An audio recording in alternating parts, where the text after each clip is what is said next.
the line of actual control. Ajay, where from you are reporting. And now let's move forward. The Chief of Army Staff General Upendra Dwivedi is visiting Srinagar today.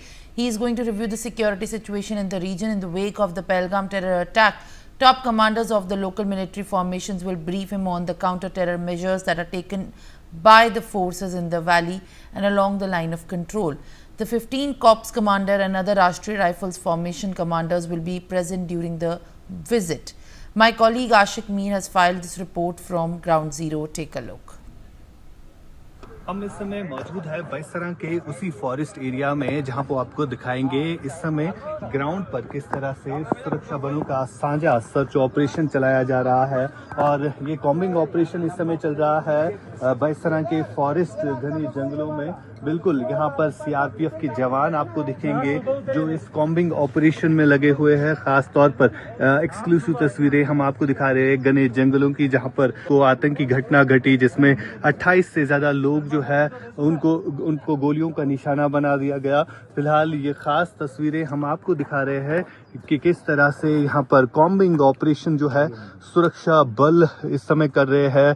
CRPF के जवान हो या Indian army हो, लगातार यहाँ पर इन जंगलों को खंगाला जा रहा है क्योंकि ये आतंकी जो है बिल्कुल इन्हीं घने जंगलों में छुपे हुए हैं, जिनको न्यूट्रलाइज करने के लिए सुरक्षा बलों के यही जवान जो है हमेशा इन जंगलों को खंगालते हैं और बाद में इन्हें न्यूट्रलाइज भी करते हैं। लगातार एक्सक्लूसिव तस्वीरें हम ग्राउंड जीरो से आपको दिखा रहे हैं कि किस तरह से इस घने जंगली इलाके में सेना का सर्च अभियान चलाया जा रहा है। यहाँ से आपको तस्वीरें दिखाएंगे खास, और ये एक्सक्लूसिव तस्वीरें हैं जिसमें सीआरपीएफ के जो ऑपरेशनल विंग होती है वो इस समय इन घने जंगलों में जो है कॉम्बिंग ऑपरेशन कर रहे हैं। आतंकियों को ढूंढने के लिए यहाँ पर सेना के पैरा कमांडोज को भी उतारा गया है खास। और इंडिया न्यूज देश का पहला चैनल जो इस समय ग्राउंड पर है और लगातार हम आपको ग्राउंड जीरो से ये एक्सक्लूसिव तस्वीरें दिखा रहे हैं किस तरह से सेना सुरक्षा बलों का साझा सर्च ऑपरेशन इस समय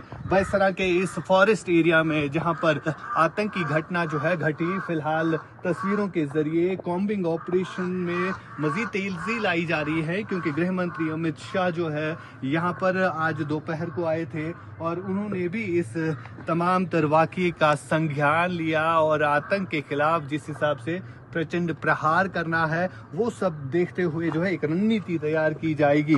फिलहाल हम तस्वीरों के जरिए आपको दिखाएंगे सेना सुरक्षा बलों का साझा सर्च ऑपरेशन। आतंकी कहीं बचकर नहीं निकल ना पाए उनके लिए जो है अब एक्शन प्लान जो है वो तैयार किया गया है। और ग्राउंड जीरो से लगातार हम आपको रिपोर्ट दिखा रहे हैं। इंडिया न्यूज देश का पहला चैनल है जो ग्राउंड जीरो पर पहुंच चुका है और यहाँ पर हम आपको एक्सक्लूसिव तस्वीरें दिखा रहे हैं उन टूरिस्टों की जिन टूरिस्टों के जूते, उनके कैप्स यहीं पर रह गए जब वो भाग रहे थे। जब ये आतंकी घटना घटी इस इलाके तक पहुंचने का सिर्फ एक ही रास्ता है और जो आप तस्वीरों में देख सकते हैं घोड़ों के जरिए इस इलाके तक पहुंचा जा सकता है।